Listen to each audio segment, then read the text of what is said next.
नमस्कार, शाम के 7 बजे हैं। खबर दमदार के इस वक्त के बुलेटिन के साथ मैं हूं अनुपम। प्रदेश की हर छोटी बड़ी खबरों को लेकर के गाजियाबाद में मकान का छज्जा गिरने से हादसा हुआ है। छज्जे के नीचे खड़ी एक महिला की मौत हो गई, जबकि कई लोग घायल हुए हैं। हादसा लोनी के अंकुर विहार थाना क्षेत्र में चमन विहार कॉलोनी में हुआ है। बड़ी खबर इस वक्त हम आपको बता रहे हैं। मकान का छज्जा गिरने से हादसा हुआ है। एक महिला की मौत हुई है, कई लोग घायल हुए हैं। तो इस वक्त की बड़ी खबर, मकान का छज्जा गिरने से हादसा हुआ है। हादसे में कई लोग घायल हुए हैं।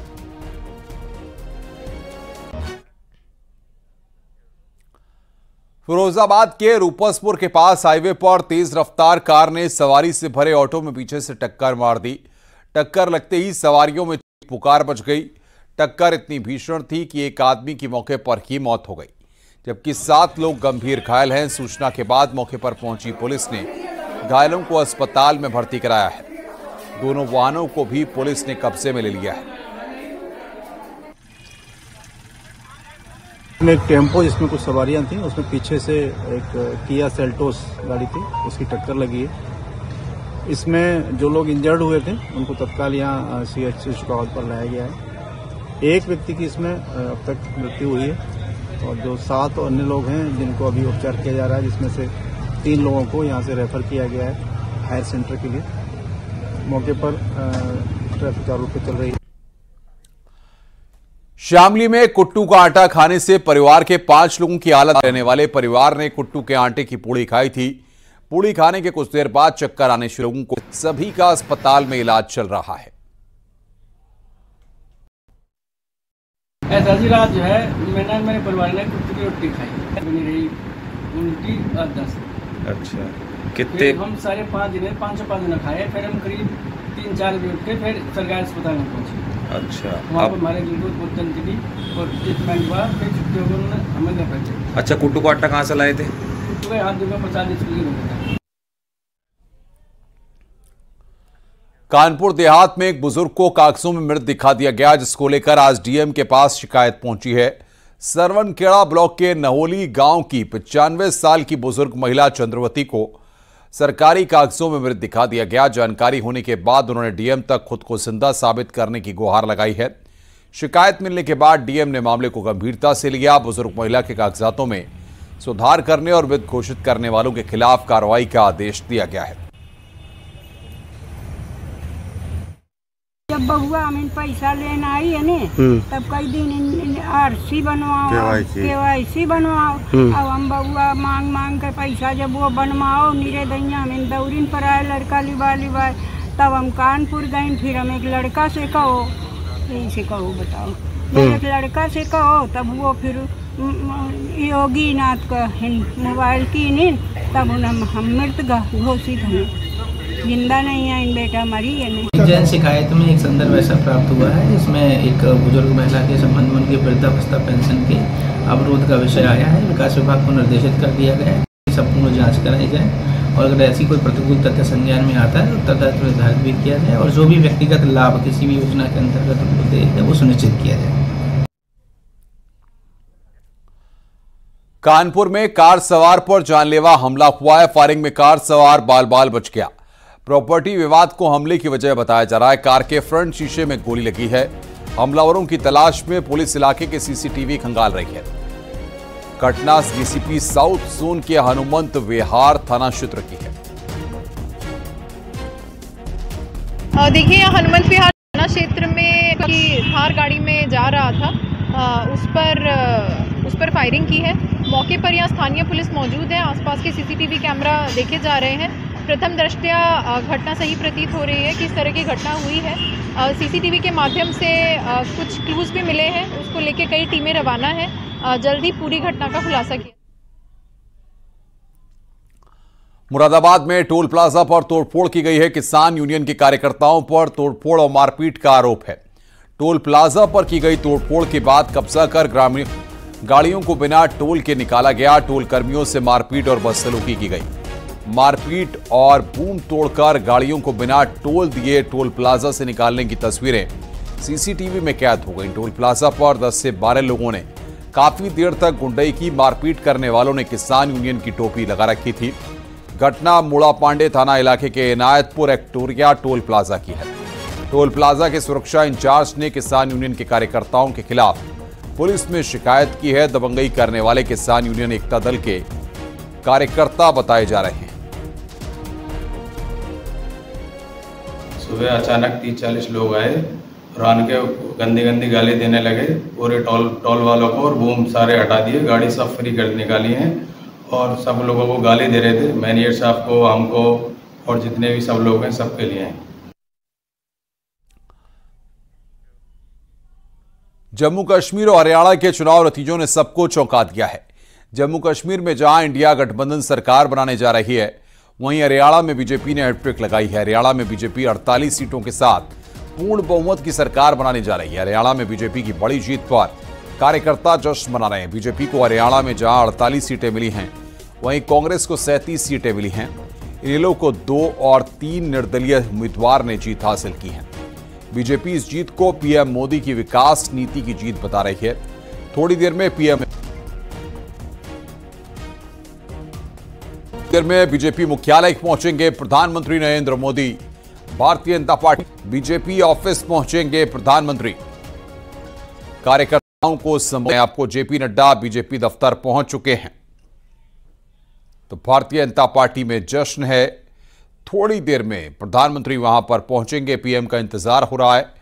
बीजेपी ऑफिस पहुंचे हैं जेपी नड्डा। स्वागत की तैयारियां वहां पर की जा रही हैं।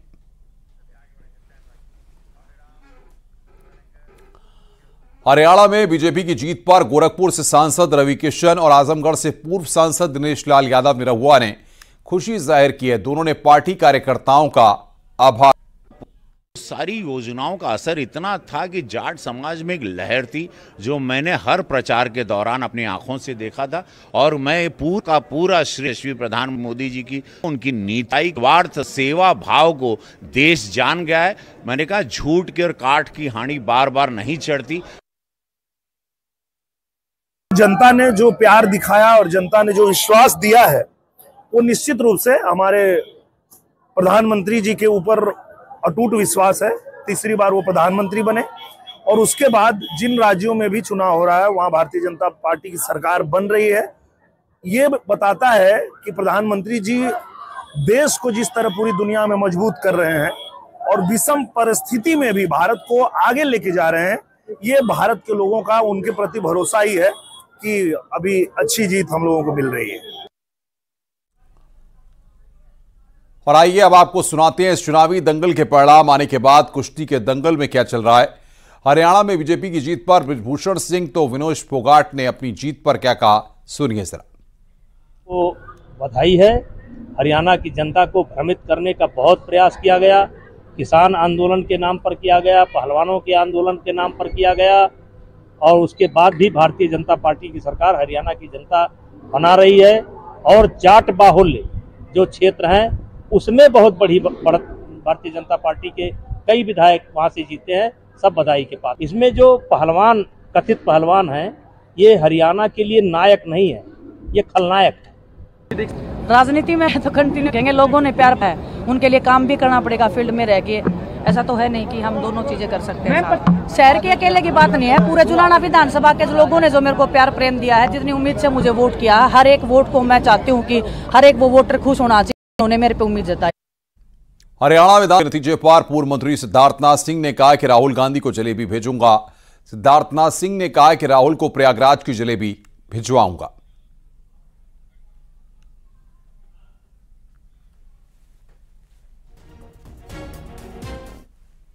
हो, शैलजा जी हो या सुरजेवाला जी हो, ये सब अपने में ही जलेबी बांट रहे थे या जलेबी घुमा रहे थे। तो आज उनको नतीजे समझ आ गए हैं, और अब राहुल गांधी जी जो जलेबी एक्सपोर्ट करने वाले थे हरियाणा की, उनको ये तो नसीब होएगा नहीं, क्योंकि उनको समझ नहीं है कि जलेबी एक्सपोर्ट नहीं होती, जलेबी तुरंत खाई जाती है। तो जलेबी एक्सपोर्ट तो होगी नहीं, मगर उनके लिए जलेबी मैंने इसलिए ट्वीट करके कहा। और तंज राहुल मंदिर का नाच गाना ले डूबा। प्रमोद कृष्ण, आप तो हुड्डा जी को ले डूबा। राहुल जी, आप तो सच में बहुत बड़ी पनौती निकले। चुनाव नतीजों से पहले ही कांग्रेस ने जलेबी बंटवाने की तैयारी कर ली थी। फिलहाल इसके पक्ष में नतीजा से दूर रह गई। तो जम्मू और कश्मीर में इंडिया गठबंधन की सरकार बनने जा रही है। अब बात उन जलेबियों की करें तो अब जम्मू कश्मीर में तो उनकी सरकार बनने जा रही है। तो यहां पर जम्मू कश्मीर में जीत का जश्न जलेबी खा करके कार्यकर्ता मना रहे हैं, ये आप देख सकते हैं। राहुल गांधी जी और प्रियंका गांधी जी का अथक प्रयास रहा इस देश में भाजपा से मुक्त करके और यहाँ पर एक ऐसी सरकार बनानी है जो कि गरीबों की, आम आदमी की, कमजोर तबके की, दलित की, पिछड़े की और सभी वर्गों के हितों की बात कर सके। उन्होंने सम्मानपूर्वक ठीक वैसी ही कुर्सी पर बिठाना होगा जिस पर यदि अधिकारी की कुर्सी पर तौलिया पड़ा है तो उन्हें विधायकों के लिए भी तौलिया लगी कुर्सी का इंतजाम करना होगा। अगर अधिकारी सोफे पर बैठे हैं तो विधायकों को भी सोफा लागू करने के निर्देश दिए हैं। संसदीय कार्य विभाग के प्रमुख सचिव ने इस संबंध में अपर मुख्य सचिवों, प्रमुख सचिवों, डीएम और कमिश्नरों को पत्र भेजा है। अब सरकारी बैठकों में जनप्रतिनिधियों को अफसर अपने जैसी कुर्सियों पर ही बिठाएंगे, यानी कि अफसर जिस कुर्सी पर बैठते हैं उतनी ही ऊंची कुर्सी पर जनप्रतिनिधियों को बिठाया जाएगा, यानी कि विधायकों को बिठाया जाएगा। और इस संबंध में पिछले दिनों विधायकों ने विधानसभा के अध्यक्ष सतीश महाना से शिकायत की थी कि कई बार ऐसा होता है कि जो अफसर होते हैं वो बैठकों में ऊंची कुर्सी पर बैठते हैं, तौलिया लगाकर बैठते हैं। और अब इसके बाद जो शिकायत विधायकों ने की, सतीश महाना ने इस संबंध में निर्देश जारी कर दिए हैं। हम आपको ये कॉन्फ्रेंस हॉल दिखाएंगे। ये एक सरकारी कार्यालय का ऑफिस है और उसका ये हॉल है और इसमें आप देख सकते हैं ये कुर्सियां लगी हुई हैं, बराबर ये कुर्सियां हैं। यहाँ पर बाकायदा तौलिया लगी हुई है। इसी तरीके से जहाँ जनप्रतिनिधि बैठेंगे बगल में अफसर बैठेंगे और एक जैसी ही कुर्सी होगी। अब ऐसा नहीं होने वाला है कि जनप्रतिनिधि छोटी कुर्सी पर बैठे, ऊंची कुर्सी पर बैठे, जनप्रतिनिधि बिना तौलिए की बैठे और अफसर। ये आप तस्वीरें देख सकते हैं, इसकी बाकायदा व्यवस्थाएं भी हो चुकी हैं। शासनादेश भी अगर कोई बैठक होती है तो ये कुर्सियां जो लगी हुई हैं इनमें सामने। तो स्तर पर प्रयागराज महाकुंभ की तैयारी शुरू की है। पर्यटन मंत्री जयवीर सिंह ने कहा कि महाकुंभ को लेकर 2019 में आयोजित अर्धकुंभ में 24 करोड़ श्रद्धालु शामिल हुए थे। अगला कि 10 दिसंबर के बाद पीएम प्रयागराज पहुंचकर महाकुंभ की तैयारियों की Russia, Canada, Cambodia, south Korea, Suriname और थाईलैंड जैसे देशों में क्या तैयारियां? देखिए, महाकुंभ अद्भुत, अलौकिक हो, भव्य हो, दिव्य हो। क्योंकि बड़ा उन्होंने इसमें सहभागिता करके अपना को शामिल करने का काम किया था। इस बार हमें उम्मीद है कि 50 करोड़ से अधिक श्रद्धालु देश आने वाले लाभ के कार्य में ज्यादा से ज्यादा लोग आ सकें, जुड़ सकें। इसके लिए हम पूरे विश्व के सनातन परंपराओं को मानने वाले देशों में के जिलों में भिन्न भिन्न आयोजन करके, सांस्कृतिक कार्यक्रम आयोजित करके, अन्य अन्य कार्यक्रम के माध्यम से लोगों की सरोकार से जोड़ने का काम करेंगे, लोगों को प्रेरित करने का काम करेंगे और कुंभ की महत्ता को बताने का काम जा रहे हैं। इसके हो रही है। बिहार के सीतामढ़ी में नवरात्रि शुरू होने पर त्योहार और रामायण बांट रहे हैं। इसके जवाब में उत्तर प्रदेश के वाराणसी में समाजवादी पार्टी के कार्यकर्ता और नेता गली ये अनोखा कदम समाजवादी पार्टी के नेताओं में भाजपा विधायक मिथिलेश कुमार के वीडियो वायरल होने उठाया।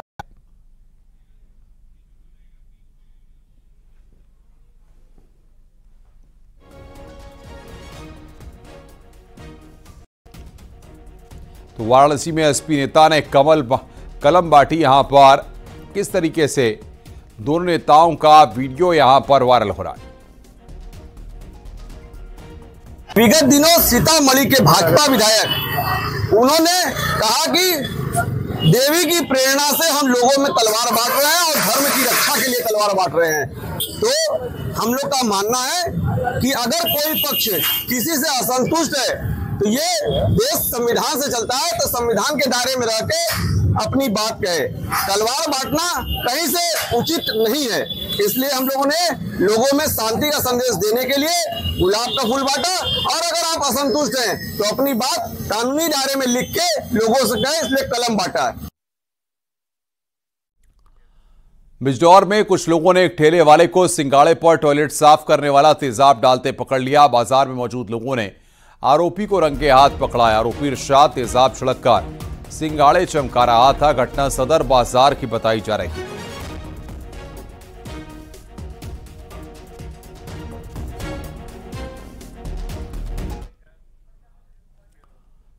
खबरापुर से है। छेड़छाड़ का विरोध करने पर फावड़े से वार के पिता की बावली थाना मंदिर जाते हुए दो बहनों से एक आरोपी ने छेड़छाड़ की। लड़कियों ने अपने पिता जयपाल को आप बीती बताई है। जयपाल ने आरोपी की पिटाई कर दी। बाद में आरोपी ने अपने साथियों के साथ मिलकर जयपाल पर फावड़े से हमला कर दिया।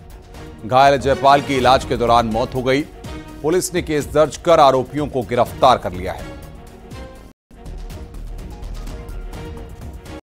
गुड्डू मरो ये गलत बात है। चला गया भैया चंद्रपाल के बाल का फिर लेकर उनके घर वाले लाठी डंडे लेकर हमारे घर में ही आके बढ़ गए। हमारे घर पे ही आकर पेल दिया। यूं ना कही क्या है अजय चला गो इतने उनसे कहने भाई उसको समझाओ यो ऐसा क्यों कर रहा हो। अजय उनके घर जितने कहने गए अजय यंगा को घूम कर आया है। अब हम उनसे वारदात कर रहे हैं। उन्होंने इतने आकर अजय को देख कर डंडा पटकाना शुरू ही कर दिया। खबर हापुड़ से है। पुलिस ने अवैध बरामद किए गए अवैध पटाखे दिल्ली एनसीआर क्षेत्र में सप्लाई किए जाने थे। एक पटाखे बनाने की फैक्ट्री पकड़ी गई है जिसमें बहुत मात्रा में जो विस्फोटक सामान है वो बरामद हुआ है, जिसमें कि पोटेशियम पाउडर भी है, जिसमें 45 किलो पोटेशियम पाउडर, पीला पाउडर 2 किलो, 44 किलोग्राम जो है एक काला पाउडर और पटाखे बनाने के विभिन्न उपकरण और अधमना सामान भी बरामद हुआ है। इसके तहत थाना हापुड़ देहात पुलिस ने सानू उर्फ शाहनवाज पुत्र लियाकत को और मंसूर पुत्र फतेह मोहम्मद को गिरफ्तार किया है और आगे की विधिक कार्रवाई सुनिश्चित की जा रही है। महराजगंज में 30 साल की महिला ने आत्मदाह कर लिया। घटना नौतनवा थाना क्षेत्र के विष्णुपुर मोहल्ले की है। कुसुम ने पारिवारिक कलह की वजह से खुद को आग लगाई। सूचना मिलते ही पुलिस मौके पर पुलिस वालों का वीडियो सामने आया है। पुलिस वालों ने जलती हुई महिला को बचने की कोशिश की। पुलिस के गुड वर्क की